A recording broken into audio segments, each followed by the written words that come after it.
It is 2:37 right now.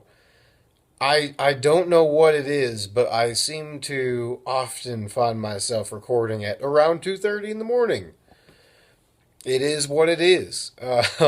Today I had a meeting with another editing guy, and the meeting went well, but I felt very overwhelmed. I kind of freaked out afterwards. I feel so in over my head with this. It's kind of crazy. I'm used to editing weddings that were shot on one camera, right? Maybe two. If it's shot on two cameras, that's great. I can make more creative decisions. I can, make it look better. I might have edited a couple weddings that were shot on three cameras, but it was super rare, and I can't even remember off the top of my head, like, if what those weddings were when I did it. It was a long time ago if I did. Anyway, super rare. This guy today had like four, five, or six cameras on one wedding ceremony. That's a lot of cameras. I've never worked on anything that has had that many cameras shooting it before. And it kind of changes the game. It kind of, by kind of, I mean it totally changes how you edit the project because you have that many shots of the same thing. You want to, you don't want to just fish through every shot looking for a certain thing. Like it was a whole new thing that I had not ever had to touch before. I've had no reason to. Um, but he was showing me some of the stuff, and you have to set everything up in a certain way. You have to organize things in a certain way.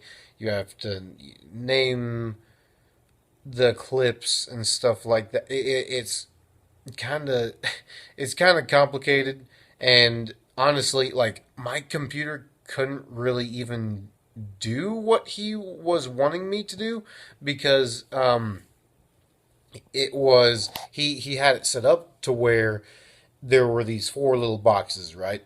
Little monitors where you could see which shot was going on in like real time pretty much. So you could see at this point in the wedding, at this point in the wedding ceremony, this camera was shooting this camera was shooting this camera this, and this, and you could choose which one you wanted to be, the main focus or whatever, the clip that was going to be used. And then when that was done and another one looked good, you could like cut to that one and stuff like that. But here's the thing, my computer couldn't really even do that because the little monitors or whatever, like the video, like three of the four monitors were in 4K.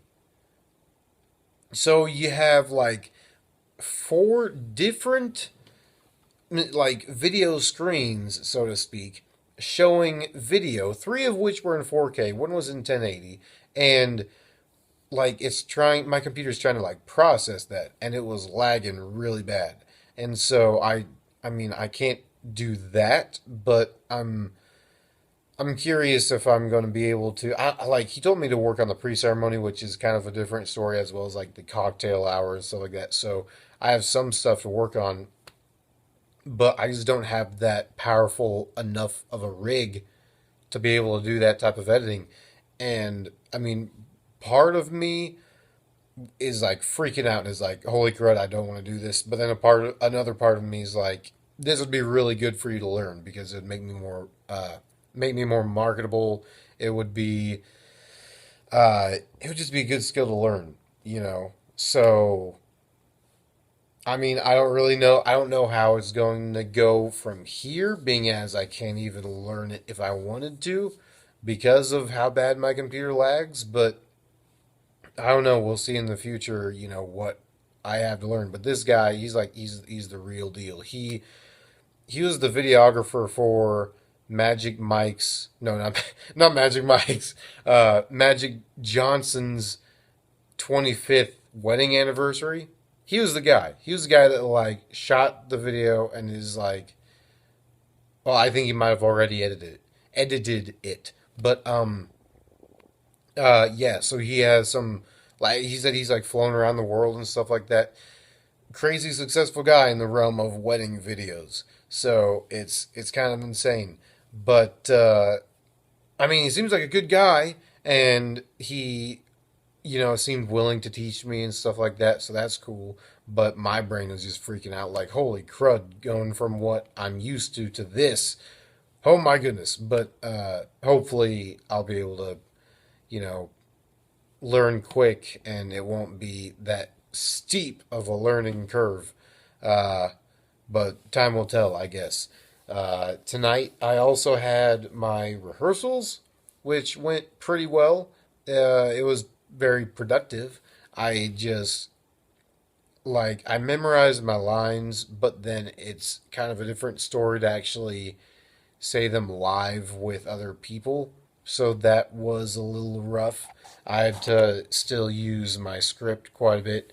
Um, but I'm getting there. I'm learning my lines, And another actor, buddy of mine, and I are going to, and I and me, I don't know, we're going to meet on Saturday to go over lines because we have a scene or we have a good chunk of a scene that's pretty much just us back and forth. And so we're going to meet and go over that and stuff just so we can like help each other and get the blocking more figured out and stuff like that. So that's going to be really cool. And yeah, so it's going to go by so quick. This play is going to be over before I even know it. And it's going to be like March when it's done, I think. But time is just going to click by.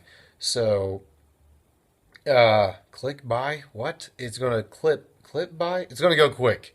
I don't know. It's like, almost 2:45 right now. So, I'm kind of tired.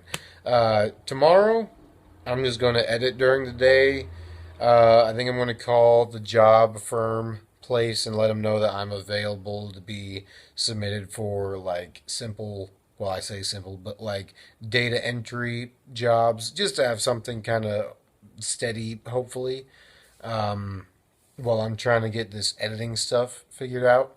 But aside from that, like I said, I'm going to edit all day, and then it's ice skating at night. So that's going to be really cool. So that is going to do it for today. I will talk to you guys tomorrow.